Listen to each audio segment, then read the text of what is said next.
Si je te disais que boire une canette de soda par jour peut suffire à engraisser ton foie, et qu'en France, une personne sur 5 a un foie gras, mais ne le sait pas. Parce que c'est ça le vrai problème. Cette maladie est complètement silencieuse. Pas de douleur, pas de symptômes, mais ton foie se détériore jour après jour jusqu'à ce qu'il soit trop tard. Je suis diététicienne nutritionniste et aujourd'hui on va parler d'une maladie qui explose, la stéatose hépatique non alcoolique, autrement dit la maladie du foie gras. Dans cette vidéo, tu vas découvrir comment détecter si ton foie est en souffrance, pourquoi il accumule de la graisse, et surtout je te partage ma méthode en 3 étapes pour retrouver un foie parfaitement sain.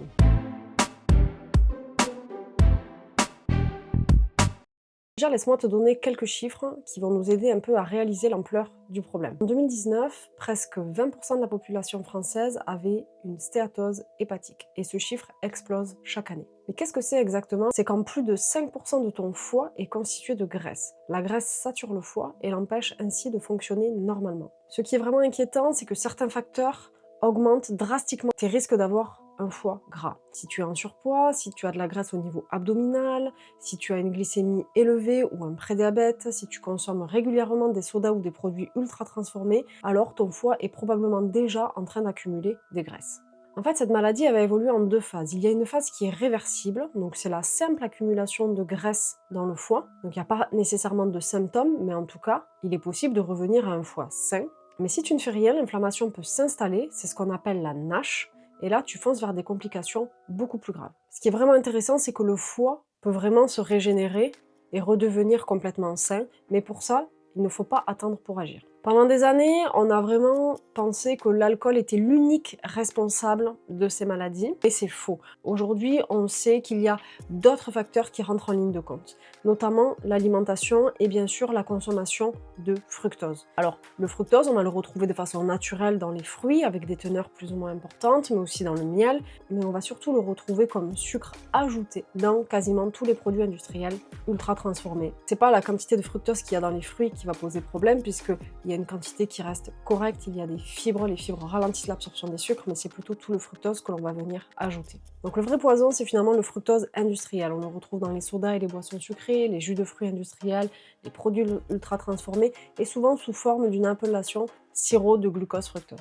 Alors pourquoi le fructose est-il dangereux? Contrairement au glucose, qui est utilisé par tous les organes de notre corps, le fructose est métabolisé uniquement par le foie. Donc en fait, si on en consomme beaucoup, le foie va pas pouvoir tout utiliser, il va finir par le stocker sous forme de graisse. Mais on sait aussi que le fructose présent en grande quantité favoriserait le stockage des graisses et favoriserait notamment l'insulino-résistance qui peut amener à un diabète. Globalement, notre organisme n'est pas fait pour consommer de grandes quantités de fructose. Et le problème, c'est que avec l'alimentation moderne et notamment le développement de tout un tas de produits ultra transformés, en fait on est de plus en plus exposé au fructose. Et c'est ça qui crée des dégâts, notamment sur le foie. Il y a d'autres habitudes qui vont favoriser la maladie du foie gras, c'est notamment la sédentarité. Bien sûr, les habitudes alimentaires avec une alimentation qui va être globalement trop riche, trop gras, trop sucrée. Et aussi le stress chronique qui peut dérégler un peu ton métabolisme et qui peut aussi, sous l'action du cortisol, venir augmenter finalement toute la graisse au niveau abdominal. Mais le problème de cette maladie, c'est qu'en fait elle progresse année après année et on s'en rend pas forcément toujours compte. Il y a plusieurs phases, donc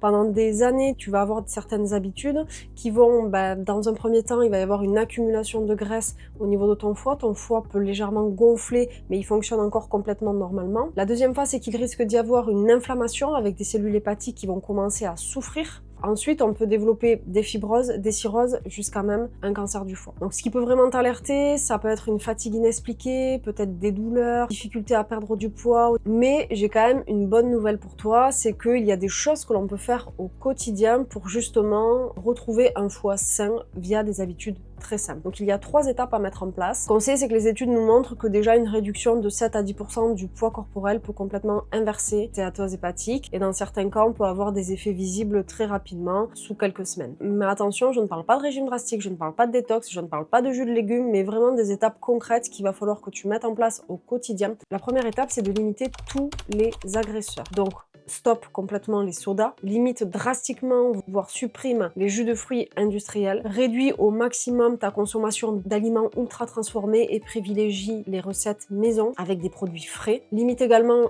les grignotages entre les repas parce que ça peut vraiment contribuer aussi à te faire prendre du poids et notamment de la graisse au niveau abdominal. Et limite également tous les aliments riches en graisses saturées comme notamment les charcuteries et les viandes grasses. La deuxième étape, c'est de nourrir ton foie avec les bons nutriments. Déjà, privilégie les glucides complexes. Donc plutôt que des biscuits, des sodas, des sirops, vraiment va plutôt sur des glucides complexes, autrement dit des féculents via des légumineuses, des céréales complètes comme les pâtes complètes, le riz complet, du pain complet. Vraiment privilégie les glucides sous une forme beaucoup plus complexe que plutôt du sucre simple. Augmente ta consommation de fibres via les fruits, les légumes, les légumineuses parce qu'elles vont ralentir l'absorption des sucres. Donc il faut que tu vises de consommer une portion de légumes le midi et le soir et 1 ou 2 fruits dans la journée. Intègre également des oméga 3 qui ont des vertus aussi anti-inflammatoires comme des poissons gras, des maquereaux, des sardines, du saumon, mais également des huiles comme l'huile de noix, l'huile de lin ou encore des graines, les graines de chia, les graines de lin que tu peux intégrer facilement dans tes plats. Tu peux ajouter aussi des antioxydants hépatiques comme notamment le cumin, le thé vert et certains légumes comme le brocoli, le chou. Sache qu'une supplémentation est également possible si tu n'arrives pas à atteindre finalement les recommandations sur le plan des oméga 3 ou de la vitamine E. La vitamine E est un puissant antioxydant qui protège les membranes cellulaires de ton foie. Et la troisième étape, c'est d'avoir des habitudes saines au-delà de l'alimentation. Donc la première, c'est de te mettre ou te remettre à avoir une activité physique régulière, 30 minutes de marche quotidienne. Il faut que tu sécurises aussi tes apports hydriques avec une bonne hydratation quotidienne autour de 2 litres d'eau par jour sous forme de verre que tu prends tout au long de la journée. Travaille aussi sur la gestion du stress. Il y a des techniques comme le yoga, la méditation, la marche et toute activité qui est susceptible de te détendre parce que quand on est exposé au stress de façon chronique, on est aussi exposé au cortisol et le cortisol est responsable du stockage des graisses, notamment au niveau abdominal et ça peut être évidemment préjudiciable pour ton foie. Donc cette approche doit être progressive, durable, mais ce n'est pas un régime drastique, juste de quelques semaines ou quelques jours, mais c'est vraiment des habitudes à changer et à adopter de façon profonde et surtout durable. En mettant en place ces actions simples, tu pourras retrouver de l'énergie, améliorer ta digestion et tes sensations physiques, diminuer également tes fringales, perdre du poids et diminuer ton tour de taille et ça te permettra d'avoir une amélioration de ton bilan lipidique avec une régénération progressive de ton foie. Et surtout, la prévention des complications hépatiques graves. Donc ton foie sera en mesure d'être entre guillemets tout neuf et de retrouver ses capacités naturelles. Voilà, maintenant tu sais ce qu'il te reste à faire si tu veux retrouver un foie sain. N'hésite pas à aimer la vidéo, à la partager, voire même à t'abonner si c'est pas déjà le cas. Merci beaucoup à tous ceux qui jouent le jeu. N'hésite pas à partager aussi quelle est ta plus grosse difficulté si tu es vraiment dans ce processus-là de changer ton alimentation et quels sont finalement les points qui sont réellement bloquants pour toi. Merci d'avoir regardé cette vidéo jusqu'au bout. À bientôt sur Toyuke Nutrition pour de nouveaux conseils nutritionnels.